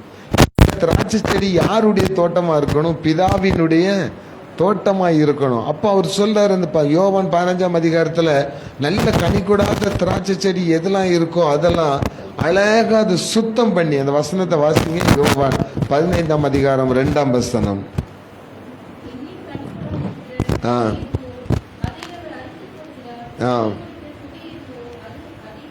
அதிக கனிகளை கொடுக்கும்படி சுத்தம் பண்ணுகிறார். அப்போ கனி கொடுக்காத திராட்சை செடியா நீங்க இருக்கீங்கன்னா அங்க ஆண்டவர் சொல்றாரு, நல்ல கனி கொடாத மரத்தை செடியை என்ன செய்யறாராம், அறுத்து போட்டுறான்னு சொல்றாரு. அப்போ கொஞ்சம் ஒரு மாதிரி கஷ்டமா தெரியுது இல்ல, அறுத்துருவாரோ அப்படின்ட்டு. இல்லை, அதுக்குத்தான் சொல்றாரு, உங்க திராட்சை செடியை கெடுத்துட்டு இருக்க குள்ள நரியும் சிறு நரியும் என்ன செஞ்சிரு, பிடிங்க. அதுக்கு ஒரு அதிகாரத்தை ஆண்டவர் நமக்கு என்ன செய்திருக்கிறார், கொடுத்திருக்கிறார். எப்படி நம்ம பிடிக்க முடியும்? நரிகளை எப்படி பிடிக்க முடியாது? தந்திரம் உள்ளதாச்சே, தந்திரம் உள்ள நரியாச்சு, அதை எப்படி நம்ம பிடிக்க முடியும்? அதுதான் பிசாசின் தந்திரங்கள் சொல்லப்பட்டிருக்கு. யாக்கோபுல சொல்லப்பட்டிருக்கு, கர்த்தருக்கு கீழ்ப்படியுங்க, தேவனுக்கு கீழ்ப்படிந்திருங்கள், இந்த தந்திரம் உள்ள பிசாசுக்கு என்ன செய்யுங்க, எதிர்த்து நில்லுங்கள், அவன் உங்களை விட்டு ஓடி போவான். வேற எந்த இதுன்னு சொல்லலை. நீ அந்த ஆயுதத்தை எடு, இந்த ஆயுதத்தை எடுன்னு சொல்லலை. ஒரே ஒரு வார்த்தை, நீ ஒரு சட்டம் சொல்றாரு, நீ தேவனுக்கு என்ன செஞ்சிருக்கணும், கீழ்ப்படிஞ்சிருக்கணும். கீழ்ப்படிந்திருந்தாலே, தேவனுக்கு கீழ்ப்படிந்தாலே பிசாசை எதிர்ப்பு நிற்கக்கூடிய பலனை ஆண்டவர் நமக்கு என்ன செஞ்சாரு, தந்துடுறார். ஆனா அந்த நமக்கு இதுதான் சரியா பிடிபடாம நிறைய நேரத்தில் நம்ம என்ன செஞ்சிடறோம், சோர்ந்து போயிடுறோம், ரொம்ப சோர்ந்து போயிடுறோம். சோர்ந்து போய் நம்ம என்ன செய்யன்னு தெரியாம அப்படியே விழி பிதுங்கி போய் என்ன செஞ்சிடறோம், உட்காந்துடுறோம். என்னடா நமக்கு ஒவ்வொன்றா இப்படி நடக்குது, எதுவுமே நமக்கு வந்து கிளிக் மாட்டேங்குது அப்படின்னு சொல்லி நம்ம ரொம்ப கஷ்டத்தில் இருக்கிறோம். லாஸ்ட் அந்த சோர்ந்து போனதுக்கு காரணமே இந்த குழி நரிகளும் குள்ள நரிகளும் நம்முடைய வாழ்க்கையில புகுந்து நம்முடைய ஆசீர்வாதங்களை கெடுத்து கொண்டிருக்கின்றன. இல்லாட்டி ஆசீர்வாதங்களை மிதித்து போடுகிறது, திராட்சை செடிகளை அறுத்து போடுகிறது, நல்ல பழம் வருவதற்கு முன்பதாகவே இதை பறித்து அழித்து விடுகிறது. அதனால தான் நிறைய கற்ப சிதைவுகள், கருச்சிதைவுகள் என்ன செய்கிறது, உண்டாகிறது. இன்னைக்கு அதை நினைச்சு நீங்க சோர்ந்து போகாதீங்க. சோர்ந்து போகன உங்களை ஆண்டவர் அழைத்து இன்னைக்கு உங்களை கைவிட மாட்டேன்னு சொல்றாரு. நீங்க சோதனை செய்கிறவர்கள் பாக்கியவான்கள் சொல்றாரு. இன்னைக்கு வாக்களித்த தேவனே ஆண்டவர் சொல்றாரு, திராட்சை செடி பூவும் பிஞ்சுமாக மாறி இருக்கிறது, பூவும் பிஞ்சுமாக மாறி இருக்கிறது. யார் வீட்டிலலாம் குழந்தை பாக்கியம் இல்லாம இருக்கிறதோ, யாருக்கெல்லாம் குழந்தை பாக்கியம் இல்லாம இருக்காங்களோ அவங்களுக்கு இன்னைக்கு ஆண்டவர் குடும்ப ஆசீர்வாதமாக சொல்லுகிறார், பூவும் பிஞ்சுமாய் மாறி இருக்கிறது. அந்த கற்பப்பை பூவும் பிஞ்சுமாய் மாறி இருக்கிறது. அதுல பிரச்சனை வராம எனக்கு இப்படி இருக்கேன் சோர்ந்து போகாதபடி பலன் கொடுக்கிற ஆண்டவர் நம்முடைய ஆண்டவர்.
குடும்பத்திற்கு தேவையான நன்மைகள் கர்த்தரிடத்திலிருந்து வரும்னு சொன்னேன்ல.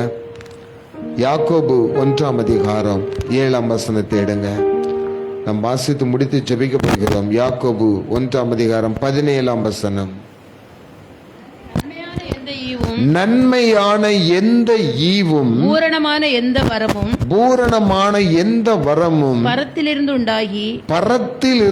உண்டாகி ஜோதிகளின் பிதாவினிடத்திலிருந்து இறங்கி வருகிறது.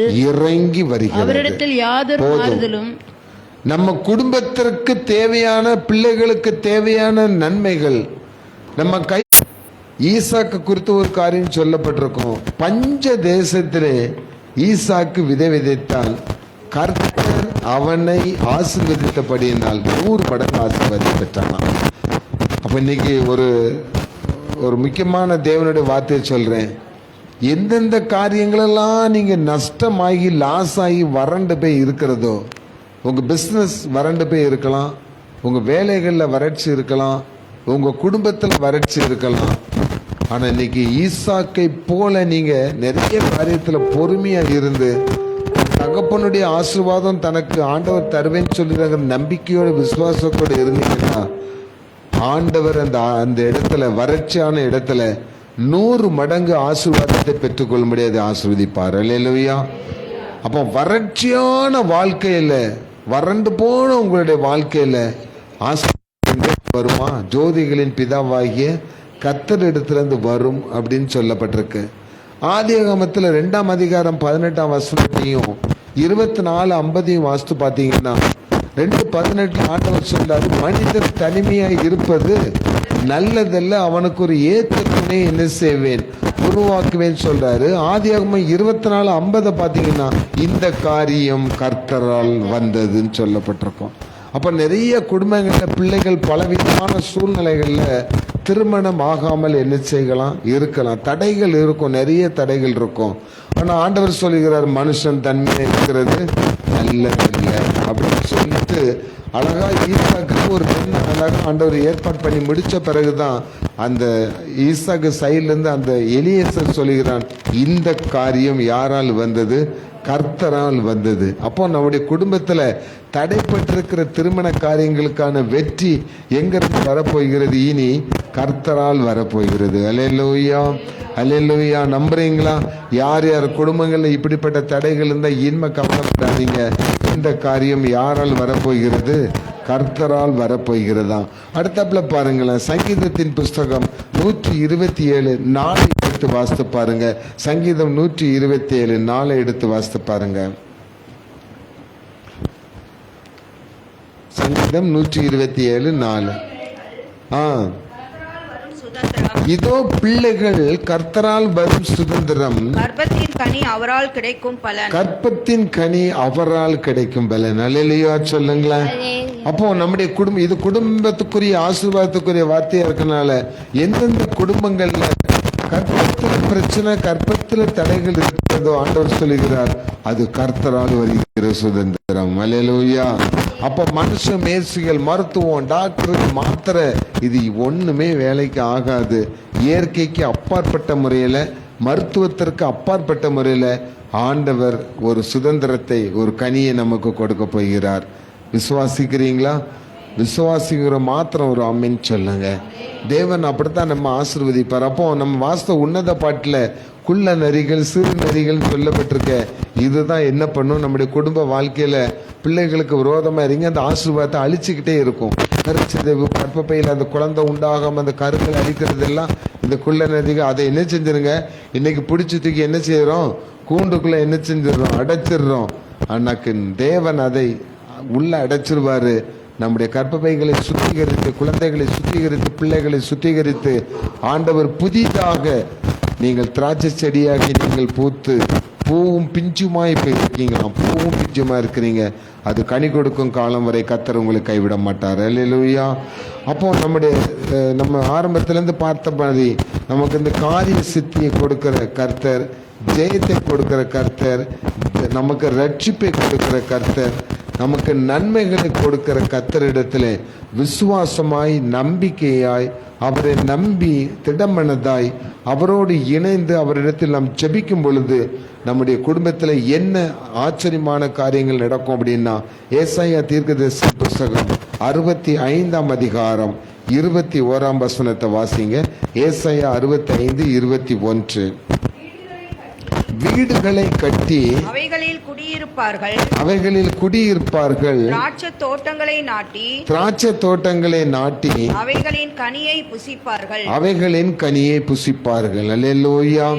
அழகா சொல்றாரு கர்த்தருடைய பிள்ளைகளுக்கு இப்ப எது குறையா இருக்கிறோ அந்த குறைய ஆண்டவர் சொல்றாரு, வீடுகளை கட்டி.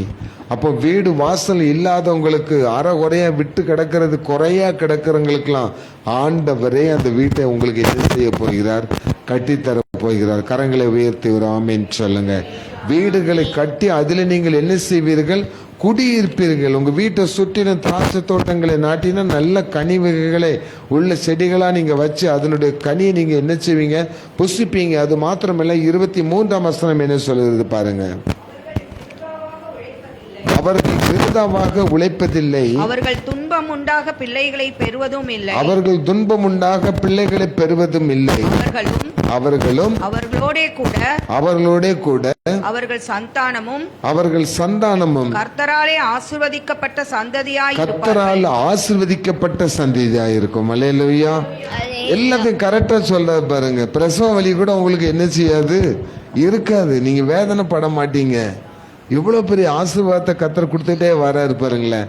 அப்போ குழந்தைகள் இல்லாத திருமணமாகாத பிள்ளைகளுக்கு திருமணமாகும், திருமணமான பிறகு குழந்தை பாக்கியங்கள் உண்டாகும். அந்த குழந்தை பாக்கியத்துக்கு கூட பிரசவ வலி என்ன செய்யாது? பிரசவத்துல வேதனைப்பட மாட்டீங்க. ஆண்டவர் அந்த குழந்தைகளை கொடுத்து நெடுநாளாய் இந்த ஆசீர்வாதத்தை உங்க சந்ததி என்ன செய்யும்? அனுபவிக்கும் சொல்லார். நெடுநாளாய் நீங்க அனுபவிக்க போறீங்களா?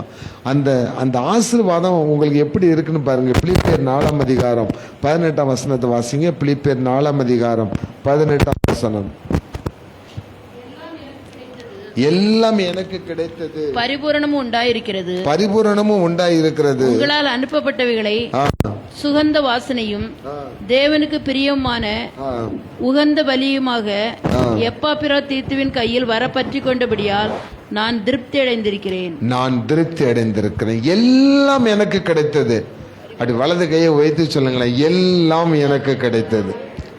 சொல்லப்பட்ட காரியங்கள் எல்லாம் உங்களுக்கு கிடைச்சது, அதனால் நான் திருப்தி அடைந்திருக்கிறேன்.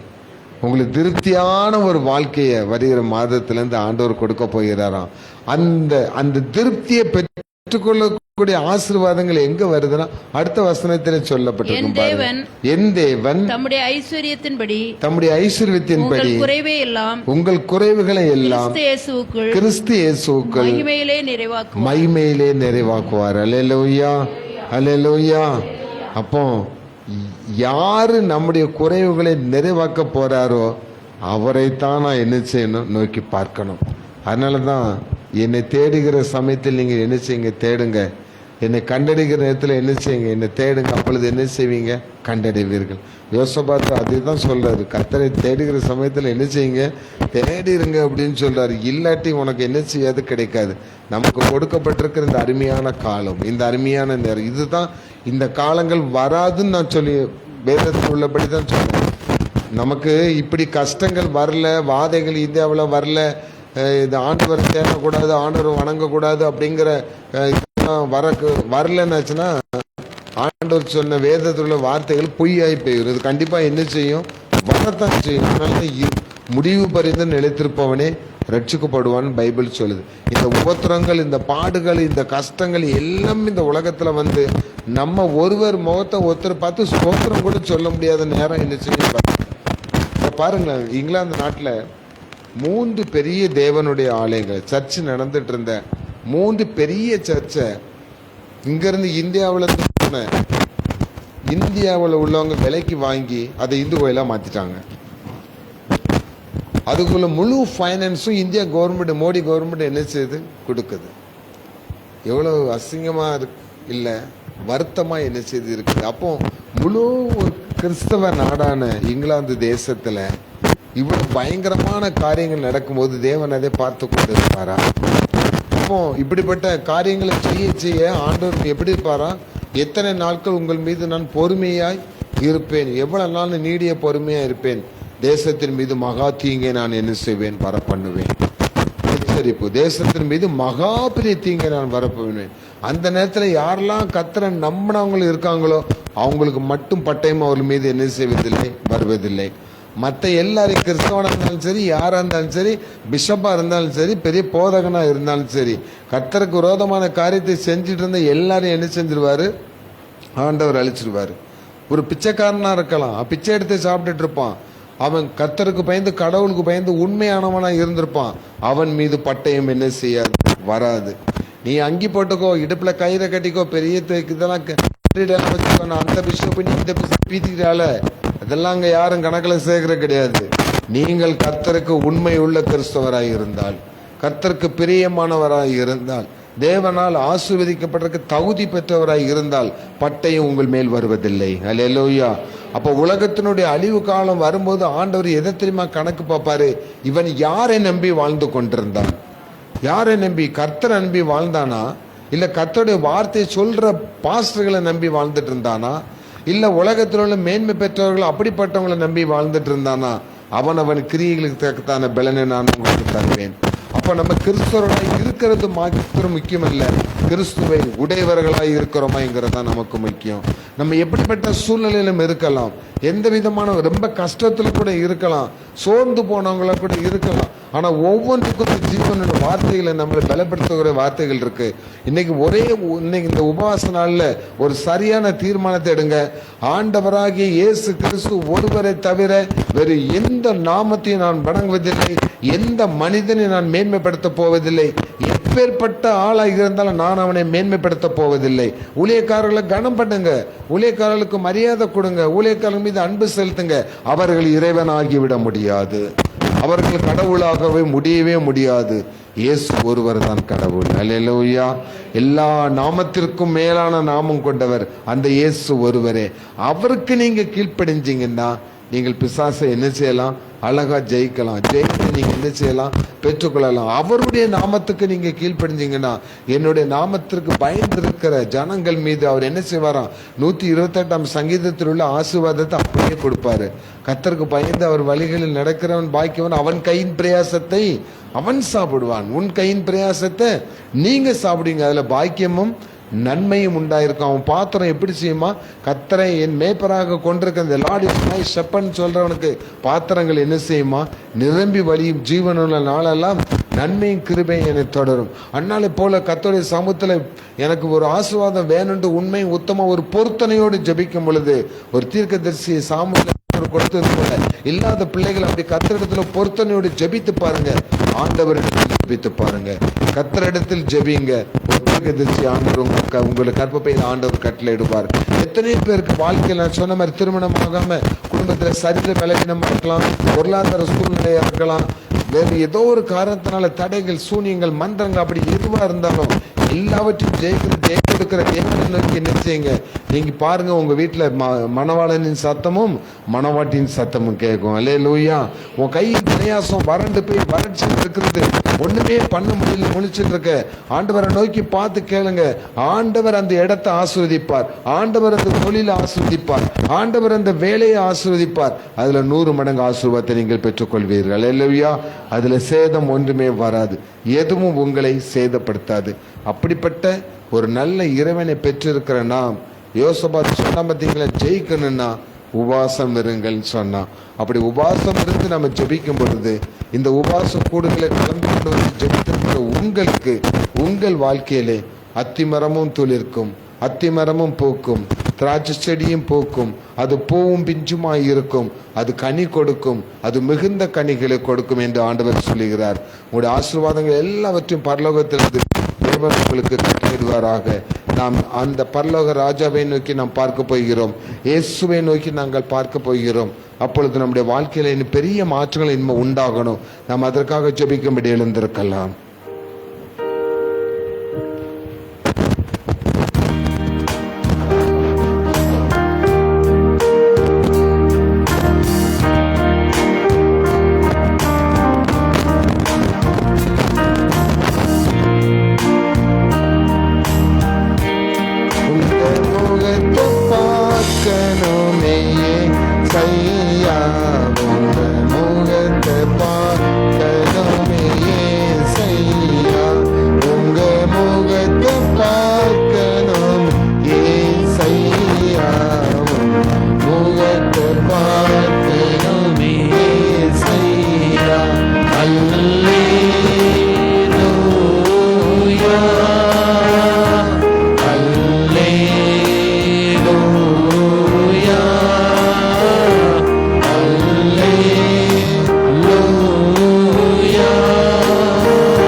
படியிட்டு நாம் ஜெபிக்கிறோம். முழங்கால் படியிடுவது ஒரு ஃபார்மாலிட்டிக்காக அல்ல, நம்மை தாழ்த்துவதற்கு. கர்த்தருக்கு முன்பதாக தாழ்மைப்படுங்கள், அப்பொழுது அவர் உங்களை உயர்த்துவார். உங்களை உயர்த்தப் போகிறார், உங்களை கண்மலையின் மேல் உயர்த்தப் போகிறார். என் சகோதரியே, உன் கண்ணீர் பெரியது, என் துருத்தியில் அல்லவோ இருக்கிறது. நான் அதை கணக்கு பார்க்கும் நேரம் வந்தது. என் சகோதரனே, என் மகளே, உன் சரீரத்தில் இருக்கிற வியாதி பெரியது, அதன் வேதனை பெரியது. அதை கணக்கு பார்க்கும் நேரம் வந்தது, சுகமாக்கும் நேரம் வந்தது. என் அருமையான மகளே, உன் மனதினுடைய வேதனைகளை நான் அறிந்திருக்கிறேன், உன் வேதனைகளை நான் அறிந்திருக்கிறேன். அவர் உன் இதயத்தின் விருப்பங்களை எல்லாம் நிறைவேற்றுகிற நேரம் இது. சரீரத்தில் இருக்கிற பலவீனங்கள் எதுவாக இருந்தாலும், எந்த இடத்துல இந்த பிரச்சனை இருந்தாலும், உங்களுடைய வலது கரத்தை மாத்திரம் நீங்கள் பிரச்சனைக்குரிய இடத்தில் வைத்துக் கொள்ளுங்கள். ஆண்டவர் தொட்டு சுகமாக்குறவர், உங்களை தொட்டு சுகமாக்குவார். இங்க வரும்போது எந்த வியாதியோட நீங்க வந்தீங்களோ, போகும்போது அந்த வியாதி இல்லாம போறீங்க. முழு பலத்தோடு புதிய பலத்தோடு போறீங்க. அது கிட்னி ப்ராப்ளமா இருக்கலாம், இருக்கலாம், கர்ப்பப்பையில பிரச்சனைகள் இருக்கலாம், நரம்புகள்ல பிரச்சனை இருக்கலாம், எலும்புகள்ல பிரச்சனை இருக்கலாம், சுகர் பேஷண்டா, பிரஷர் உங்களுக்குள்ள இருக்கலாம், குடும்பத்துல வேறு உங்களோட சார்ந்தவங்களுக்கு கூட இப்படி வியாதிகள் இருக்கலாம். நிறைய பேர் மனவியாதினால பாதிக்கப்பட்டிருக்கீங்க. ஸ்ட்ரெஸ், மன அழுத்தம். இன்னைக்கு ஆண்டவர் உங்களை விடுவிக்கிறார். சகல வியாதிகளை முன்னே விட்டு நான் விளக்குவேன். மனவியாதிகளை முன்னே விட்டு இன்னைக்கு மன சந்தோஷத்தை தருவேன். உன் துக்கத்தை நான் சந்தோஷமாக மாற்றுவேன். ஆனந்த களிப்புள்ள உதடுகளால் நீ துதிக்கப் போகிறாய். ஆண்டவர் சொன்னதை செய்கிறவர், ஒன்றும் தவறி போவதில்லை. இன்று உங்களுக்கு சொல்லப்பட்ட காரியங்கள் உங்கள் வாழ்க்கையில நிறைவேறும். அல்லேலூயா, அல்லேலூயா. தொழிலிலே, வேலையிலே முன்னேற முடியாதபடி எனக்கு தடைகள் இருக்கிறது ஆண்டவரே. எந்த வளர்ச்சியும் நான் காண முடியாம இருக்கிறேன். கடனுக்கு மேல கடன் என்னை அழுத்துகிறது. குடும்பத்தில் சமாதானம் இல்லாமல் இருக்கிறேன். ஆண்டவர் சொல்கிறார், உன் தேவைகள் இன்னதென்று நான் அறிந்திருக்கிறேன். நீ வேண்டிக் கொள்வதற்கு முன்பதாகவே நான் உனக்கு அதை தரப்போகிறேன். இன்றிலிருந்து உங்கள் குறைவுகளை கத்தர் போகிறார். ஒரு நிறைவான ஆசீர்வாதத்தை கத்தர் கொடுக்க போகிறார். ஆண்டவர்கிட்ட ஒப்பு கொடுங்க, குடும்பத்தை ஒப்பு கொடுங்க, பிள்ளைகளை ஒப்பு கொடுங்க, உங்கள் சரீரங்களை ஒப்பு கொடுங்க. இயேசுவேன்னு சொல்லி அவரை நோக்கி கூப்பிடுங்க, இயேசுவேன்னு சொல்லி கூப்பிடுங்க. கொஞ்ச நேரம், ஒரு 2 நிமிஷம் தான் நம்ம ஜெபிக்க போகிறோம். இந்த 2 நிமிஷம் விசுவாச ஜெபத்துல நீங்கள் ஆயுசு முழுதும் அனுபவிக்கிற ஆசீர்வாதங்களை கத்தர் கொடுக்க போகிறார். அல்லேலூயா. நம்பிக்கையோடு ஜெபிப்போம். எங்கள் நல்ல ஆண்டவரே, உன்னை நாங்கள் நன்றியோடு துதிக்கிறோம், ஸ்தோத்திரிக்கிறோம். இந்த அருமையான உபவாச கூடுகையிலே வாஞ்சையோடு வந்திருக்கிற இந்த மக்களை கத்தர் கண்ணோக்கி பாருங்க. ஒரு விஷயம் நீங்க கண்ணோக்கி பாருங்க. நீ ஏற்கனவே எங்களுக்கு ஒரு வாக்குத்தத்தம் கொடுத்தீங்க. நான் உன் மீது கண்ணோக்கமாய் இருந்து உங்களை பழுகவும் பெருகவும் பண்ணி உங்களுக்கு ஒரு உடன்படிக்கை நான் திடப்படுத்துவேன்னு சொல்லியிருக்கீங்கப்பா. எங்க பிள்ளைங்க மேல நீ பெரிய உடன்படிக்கை வச்சிருக்கீங்க. உன்னுடைய உடன்படிக்கையின் இரத்தத்தினாலே தண்ணீர் இல்லாத குழியில் தாகத்தோடு கிடக்கிற உன்னை நான் விடுவித்து இரட்டிப்பான நன்மைகளை உனக்கு தருவேன். இரட்டிப்பான நன்மை. இன்னைக்கு எந்தெந்த நன்மை நீங்க எதிர்பார்த்து வந்தீங்களோ எல்லாவற்றிலும் இரட்டிப்பான நன்மை கத்தர் கொடுக்க போகிறார். இரட்டிப்பான நன்மை கத்தர் கொடுக்க போகிறார். இரட்டிப்பான நன்மை ஆண்டவர் கொடுக்க போகிறார். நீங்க அதை பெற்றுக்கொள்ளணும். இப்ப நீங்க ரிசீவ் பண்ணணும். எந்த ஆண்டவரை நான் பெற்றுக்கொண்டேன், நான் சொல்லுங்களேன், நான் பெற்றுக்கொண்டேன், இரட்டிப்பான நன்மை பெற்றுக்கொண்டேன், இரட்டிப்பான நன்மை பெற்றுக்கொண்டேன். யாக்கோபு சொன்னா, நான் வெறுங்கையா போனேன் ஆண்டவரே, 2 பரிவாரத்துக்குரிய ஆசீர்வாதத்தை கொடுத்தீரே. அப்படி பரிவாரங்களின் ஆசீர்வாதம், இரட்டிப்பான நன்மைகளை கொடுக்கிற ஆசீர்வாதம். யோபு எல்லாவற்றையும் 2 தனியாய் கத்தர் கொடுத்தாரே, அந்த 2 தனியாய் இரட்டிப்பாய் 2 பரிவாரமாய் கொடுக்கிற ஆசீர்வாதங்கள் எல்லாம் இன்று முதல் உங்கள் குடும்பத்திற்கு கர்த்தரால் வரும். ஆண்டவரே நீங்க ஆசீர்வதிங்க, ஆசீர்வதிங்க. மேலும் ஜெப வீட்டாரை ஒவ்வொருவரையும் ஆசீர்வதிங்க, ஒவ்வொருவரையும் ஆசீர்வதி. வாஞ்சையோடு அவ்வளோ தூரத்துல இருந்து இன்னைக்கு இந்த ஜெபத்துக்கு வந்திருக்க அந்த கணவன் மனைவி, அன்னைக்கு அவங்க 2 பேரா தான் வந்தாங்கப்பா. அவங்க சந்ததி ஆண்டவர் பெருக பண்ண போகிறேன், அவங்க சந்ததி ஆண்டவர் பெருக பண்ண போகிறேன். அவங்க அந்த கற்ப பையில இருக்கிற பிரச்சனை, அந்த டியூப்ல இருக்கிற பிரச்சனைகள் எல்லாம் இயேசுவின் நாமத்தினால் இப்பொழுது மாற்றப்படுகிறது. எல்லாம் புதிதாகிறது, எல்லாம் புதிதாகிறது. கட்டப்படாத வீடு கட்டப்பட போகிறது. அதற்கான வாசல்களை கர்த்தர் திறக்க போகிறார். கர்த்தர் அதை செய்வதற்காக சோத்திரம். இந்த ஏலிம் ஜெப வீட்டு ஜெபத்திற்கு வந்தது நல்லது நீங்க நினைக்கணும். ஆண்டவர் அடுத்த மாதம் இங்க வரும்போது சாட்சியோட வரணும், சாட்சியோட வரணும். கர்த்தர் அப்படி செய்வதற்காக சோத்திரம். ஒரு இடங்களிலிருந்து வர முடியாமல், மழையின் காரணமாக வர முடியாமல் போன ஒவ்வொரு குடும்பத்துக்காக நாங்கள் ஜெபிக்கிறோம். எல்லா குடும்பங்களையும் ஆண்டவர் பாரபட்சமின்றி ஆசீர்வதிக்கிறவர். சூழ்நிலைகளை பார்த்து ஆண்டவரே நீர் அவர்களை தெரிந்து கொண்டு ஆசீர்வதிக்கிறவர். இந்த நாளில் ஸ்கூல் பிள்ளைங்களுக்காக சோதரம். ஸ்கூல் முடிஞ்ச உடனே குடுகுடுன்னு ஓடி வந்திருக்காங்கப்பா. அந்த பிள்ளைகளை கர்த்தர் ஆசீர்வதிங்க, பிள்ளைகளை கர்த்தர் ஆசீர்வதிங்க. ஏலிம் ஜெப வீட்டார் ஒவ்வொருவரையும் ஆசீர்வதிங்க. கீபோர்டு வாசிக்கிற மகளின் குடும்பத்தாரை கர்த்தர் ஆசீர்வதிங்கப்பா, ஆசீர்வதிங்க, ஆசீர்வதிங்க. பிள்ளைகள் கைது சேர எல்லா தொழில்களிலும் எல்லா வேலைகளிலும் இருக்க தடைகள் உடைக்கப்படட்டும். பிள்ளைகளுடைய வாழ்க்கை திராட்சை பூவாய் பூக்கட்டும், அத்திமரமும் பூக்கட்டும், திராட்சை செடியும் பூக்கட்டும், அது காய்க்கட்டும், கனிகள் கொடுக்கட்டும். சத்துரு அதை பறித்து கொள்ளாதபடி ஆண்டவர் அதை பாதுகாப்பதற்காக சோதரம், அதை காப்பாற்றுவதற்காக சோதரம். அப்பா எல்லாவற்றையும் உடைய கருத்துல ஒப்பு கொடுக்கிறோம். ஆண்டவர் இந்த நாளிலே எங்களுக்கு இந்த நல்ல ஆகாரத்தை ஸ்பான்சர் பண்ண அருமையான குடும்பத்திற்காக நாங்கள் நன்றி செலுத்துகிறோம். நன்மங்கலத்தில் இருக்கிற அந்த குடும்பத்தாரை கர்த்தர் ஆசீர்வதிங்க. அந்த மகளுக்கு நல்ல சுகத்தை கொடுங்க. அவள் கர்ப்பப்பையில் இருக்க பிரச்சனையெல்லாம் கர்த்தர் மாற்றுங்கப்பா. உங்களுடைய நாம மாத்திரமே மேம்படட்டும். அப்படியே ஆண்டவரே நிறைய இடத்துல வெளிநாடுகள்லேருந்து வெளி இடத்துலேருந்து பிஸ்னஸில் வர பணங்கள் எல்லாம் வராமல் தடைப்பட்டு வேதனையோடு இருக்கிற ஒரு சில குடும்பங்களுக்காக ஜெபிக்கிறோம். ஆண்டவரே பல லட்சங்கள் பல கோடிகள் என்று அப்படியே அடைப்பட்டு நிற்கிற தடைப்பட்டு நிற்கிற அந்த தடைகளை உடைத்து வாசல்களை கர்த்தர் திறப்பீராக. கையீடு செய்கிற எல்லா வேலைகளின் ஆசீர்வாதத்தை கட்டளையிடும்.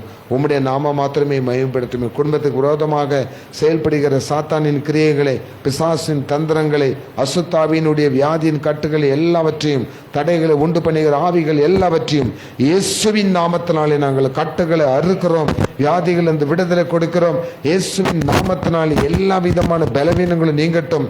இயேசுவின் நாமத்தினாலே வெறுமையாக இருக்கிறவங்க பொக்கிஷங்கள் இயேசுவின் கரங்களினாலே நிரப்பப்படட்டும். இயேசுவின் நாமத்தினாலே பரலோகத்திலிருந்து இறங்குகிற ஆசீர்வாதத்தினால் உங்கள் குடும்பமும் உங்கள் குடும்பத்தில் உள்ள பிள்ளைகளும் திருப்தி அடைகிற அளவுக்கு ஆண்டவர் அவர்களை ஆசீர்வதிப்பீராக. இயேசுவின் நாமத்தில் ஜெபிக்கிறோம் பிதாவே. உன்னதத்தில் இருக்கிற தேவனுக்கு மகிமையும் பூமியிலே சமாதானமும் மனுஷன் மேல் பிரியமும் உண்டாவதாக. அல்லேலூயா, ஆமென். எல்லாரும் சேர்ந்து சொல்லுமா? என் ஆத்மாவே கர்த்தரை சோத்திரி, என் முழு உள்ளமே பரிசுத்த நாமத்தை சோத்திரி. என் ஆத்மாவே கர்த்தரை சோத்திரி, கர்த்தர் செய்த சகல உபகாரங்களை மறவாதே. ஆமென், ஆமென், ஆமென்.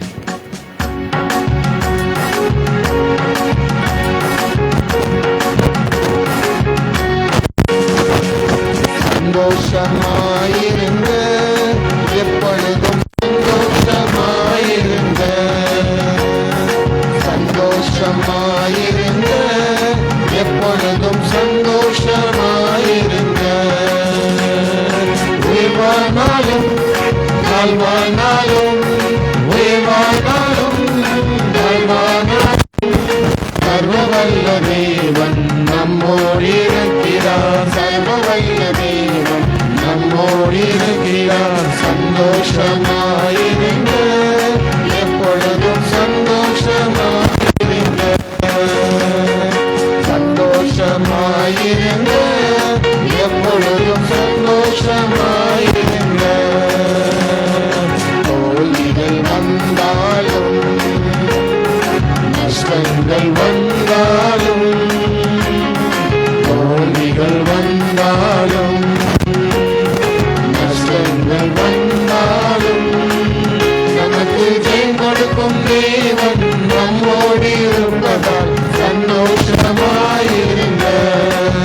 நமக்கு ஜெயம் கொடுக்கும் தேவன் நம்மோடு இருப்பதால் சந்தோஷமாயிருங்க. சந்தோஷமாயிருங்க, எப்பொழுதும் சந்தோஷமாயிருங்க, சந்தோஷமாயிருங்க, எப்பொழுதும் சந்தோஷமாயிருங்க. உயர்வானாலும் தாழ்வானாலும், உயர்வானாலும் தாழ்வானாலும், சர்வவல்ல தேவன் நம்மோடு இருக்கிறார், சர்வவல்ல தேவன் நம்மோடு இருக்கிறார். சந்தோஷமாயிருங்க, எப்பொழுதும் சந்தோஷமாயிருங்க. அல்லேலூயா. அப்படியே பக்கத்துல கையை பிடிச்சு சொல்லுங்க, எப்பொழுதும் சந்தோஷமாயிருங்கன்னு சொல்லுங்க. நல்ல நீங்க சொல்லும் போதே சந்தோஷமா சொல்லுங்க, எப்பொழுதும் சந்தோஷமாயிருங்க.